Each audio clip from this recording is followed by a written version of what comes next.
Hey everyone, welcome to this Solar Eclipse Sidereal Astrology forecast for the eclipse on Thursday, June 10th, 2021. Alright, so an eclipse in the constellation of Taurus the Bull. If you're expecting me to say Gemini just then, be sure to check out that link down below for more information. We are using the visible sky on this channel called True Sidereal Astrology, and it does change the signs from mainstream astrology. All right, so a fresh new start to the life path and really for the solar year as we move forward for the next 6 months in this yearly cycle. So with this in Taurus, this is all about cultivating our more resourceful side. Taurus the Bull is about mustering up all of the inner resources that we have and also inner abundances that we have. Taurus rules our natural gifts, our natural abilities. So good time of connecting with those. Also our self-reliance, right? Connecting to that side and just all in all that inner strength and resourcefulness that we all have individually. Now Taurus externally does deal with the abundances of life. So natural beauty, aesthetics, comforts, luxury, abundance, resources, right? Really good to develop this grounding energy externally as well with this. Now the eclipse will be conjunct Mercury Retrograde in Taurus, very close conjunction in fact. So it is of course still good to be flexible, see what can be rethought, relearned, and redone in regards to those inner and outer resources. And we do have a square up to Neptune, suggesting some watery energy that can be balanced. Often with squares, there's a natural tendency to go to extremes, either too much water, which could be wanting to escape or hide away or get caught up into dreams or imaginations, or just not enough faith, not enough trust and willingness to go with the flow. So anything that is a constructive way of finding more peace in life, healthy ways of finding peace, more willingness to go with the flow and be receptive, I think are great intentions to set with this eclipse as well. Now there will be a trine up to Saturn, so there's a grounding supportive energy available. Good to see the long road. What have we accomplished and what can we continue to accomplish here this year?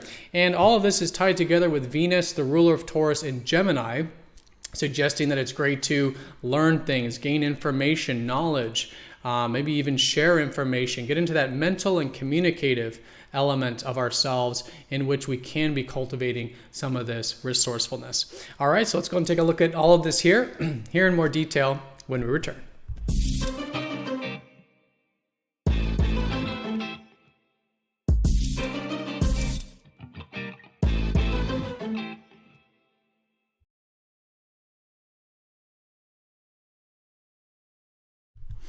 Alrighty, so here is the chart for the eclipse. So the exact time of the eclipse will be on Thursday, June 10th at 06:41 Eastern Time of the Americas, if you do want to make that calculation for wherever you are in the world. But for all intents and purposes, it will be on Thursday and the days surrounding Thursday.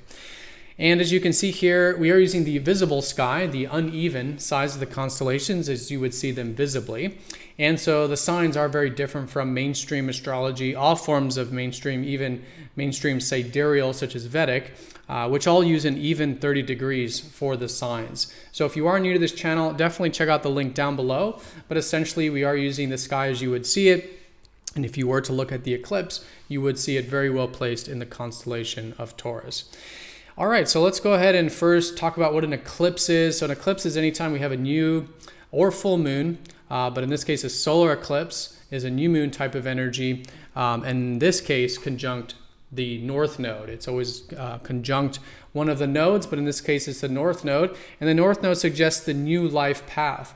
And so for the next 6 months, it's really good to set some intentions now to cultivate some of this, again, Taurus resourceful energy, but in such a way that it's new. The North Node is the path in front of us. It's the unexplored path. And it's the area where sometimes we do need to take that leap of faith and try new things and challenge ourselves to grow in this new area. So as we do approach the eclipse, it is good to sort of release, and it's a very spiritual time. It's a time of clearing and listening. But as we get more and more into this cycle, I think any intentions around new things, challenging ourselves, taking that leap of faith, to cultivate those inner and outer resources in our life, I think is fantastic. Now, of course, we can't speak about any eclipse without looking at the opposite sign. And so in this case, the south node is in the opposite sign of Taurus, which is deep Scorpio. And Scorpio represents the non-material values. So the deeper values, emotional values, right? These deeper things in life like healing and depth and the meaning of life and death and what really matters at the end of the day, and deeper relationship values like intimacy and trust, all this stuff that's about those deeper emotional values. And so this is where we had the lunar eclipse 2 weeks ago. And so we likely came to some awareness about some things that we can empower ourselves with, maybe dive deep with. So it is still good to anchor into this with the south node, recognizing that it is still a time of cultivating the deeper values, but now seeing the importance of being grounded to do that, right? The north node suggests the key to unlocking the south node. In other words, the key to unlocking our deeper values and what really matters at the end of the day does require that groundedness, does require connecting to nature, maybe some beauty, some aesthetics, some luxury, some comfortable things, right? To really anchor into that natural life, right? And of course, in order to heal and dive deep, we do need to be cultivating and connected to the inner resources, inner strength, inner stability, right? Inner self-reliance as well, right? Again, that grounding energy. So this is all in the context of finding this balance, really, with the deeper values, but now seeing the importance of the material values in the natural world, all right, and those inner resources to cultivate and to ground in order to connect to the deeper aspects of life as well. All right, so that's Taurus the Bull. It's slow, it's steady, it's the side of ourself that takes things one step at a time.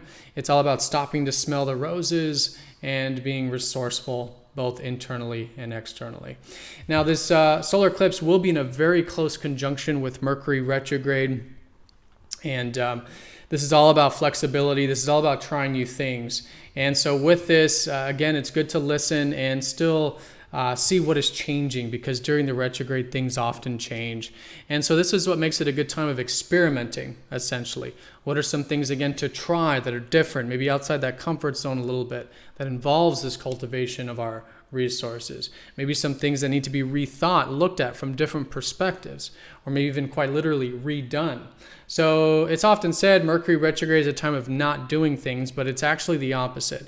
I think it's a great time to do a bunch of things and to try a bunch of things and experiment, but just recognizing that, of course, when you're in a learning process like this, things change, right? You learn something, then you adapt, and then you change, right? And so it's so good to be flexible, try new things, experiment during this retrograde, which is really the halfway point of the retrograde with Mercury. So the next week and a half will be good for this, but definitely very strong with the retrograde energy. And this also brings in a lot of the Mercury qualities into the eclipse, especially with Mercury being so close to the Earth during the retrograde, and of course Venus in Gemini, Mercury's constellation, we'll talk more about. But this is really emphasizing the mental and communicative elements as well. So with the eclipse, maybe even quite literally learning, picking up that book, maybe doing some studying, and then in relationships, exchanging ideas and learning as well, and communicating is also a very strong influence of this eclipse. But again, fundamentally about that grounding of our lives. Now, the eclipse will be squaring up to Neptune, and so there is this perhaps dreamy or wanting to find peace or escape or imaginative or having some ideals perhaps or some hopes very strongly with the eclipse. Now, like I said in the intro, there can be extremes with the squares, right? Either too much Neptune, too much hiding away or wanting to escape, or not enough healthy, receptivity, willingness to go with the flow and have faith and trust. So it's all about bringing that into a constructive way of utilizing it. In other words, what are some healthy ways of finding peace? What are some constructive things we can do that give us more peace, like spiritual activities, like creativity, like maybe diving into the unconscious or the spiritual realms in a way that's constructive and working with it and trying to understand it and build upon it, and challenge ourselves to have faith and trust in these healthy qualities of Neptune and Pisces, which is, really about healthy receptivity, willing to go with the flow, willing to surrender what's outside of our control to find more peace in life, right? So this is also, I think, a great way of challenging ourselves with the eclipse and bringing in some more of that healthy water, healthy receptivity, listening to our intuition, spiritual peace is fantastic as well. Now, there is a supportive element to it. The eclipse will be trining up to Saturn, who is retrograde in Capricorn right now at the moment. So it is very good to really see that this is a year of accomplishment and achievement, and maybe we're seeing some support with this, at least available. We're probably feeling, collectively speaking, quite responsible during this eclipse, maybe willing to be patient, willing to persevere, right? Willing to see the long road and take that slow and steady approach. So we have a good support from the grounding elements of Saturn and Capricorn as well, really supporting the yearly energies of accomplishment, achievement, and anything we are building constructively. Now, do keep in mind that later in the week and next week, this Saturn square Uranus is getting stronger within orb, and this first started around mid-February. So it is about building and accomplishing, but in the context of freedom, in the context of inducing some more freedom in our life, more change, trying again new things and experimenting, to listen to that excitement, because we do need both in life. We need structure, but we also need that freedom and change and excitement. So seeing how we can implement both of those, I think is great. All right, so those are the aspects with the eclipse, but of course we do want to look at the dispositor of the eclipse, which is Venus. Venus rules Taurus. So whatever Venus is doing is showing us through which area can we be cultivating this resourcefulness. And again, with Venus in Gemini, Mercury's sign, it's saying that it's through the mental and communicative elements. So it's so good to see the value of this, the value of learning, the value of gaining information, the value of communicating and sharing ideas with others, especially in an eye-to-eye sort of status, which is Gemini, the twins, right, of equal status with our peers, maybe our neighbors, friends. So connecting on this level of being interested, all right, being willing to learn, being willing to share and exchange, and just personally maybe picking up that book, doing some studying, some learning, even some writing. We learn a lot through writing, right? This kind of stuff is fantastic, and it's saying that that's the key. It's through this area of Gemini, of the mental and the communicative, that we could be implementing some of this more grounded, resourceful energy in our lives. All right, everyone, so that is the eclipse in a nutshell. Most important thing is listening. It's not a total solar eclipse, but nonetheless, it is a very important one for the yearly cycle. Ending the current cycle as we approach Thursday. Again, it is the ending, so it is the lowest energy of the lunar cycle. And starting to listen and see what arises out of Thursday and onwards. What can we do to cultivate those inner and outer resources of our life in such a way that we're learning, we're being flexible, we're trying new things with Mercury retrograde and Venus in Gemini, in a way that we're practicing healthy receptivity and maybe building some dreams and ideals, but in such a way that's surrendering what's outside of our control and willing to be more receptive and go with the flow. But we do have the supportive element from Saturn, helping us see the long road, helping us implement things like discipline and patience and responsibility that can be very constructive to this fellow earth sign of Taurus, where the eclipse is. And again, just remembering too that what's the importance of all these material values without the deeper values, and so staying anchored into those deeper values and what really matters at the end of the day, it's very important, I think, with this as well. All right, so everyone have a fantastic eclipse. Thank you so much for watching. Be sure to click the like button if you're watching this on YouTube. If you're not yet an MTZ Insider subscriber, definitely check out the link down below on YouTube. You do get this video first, straight to your email. It's absolutely free if you sign up using the link below.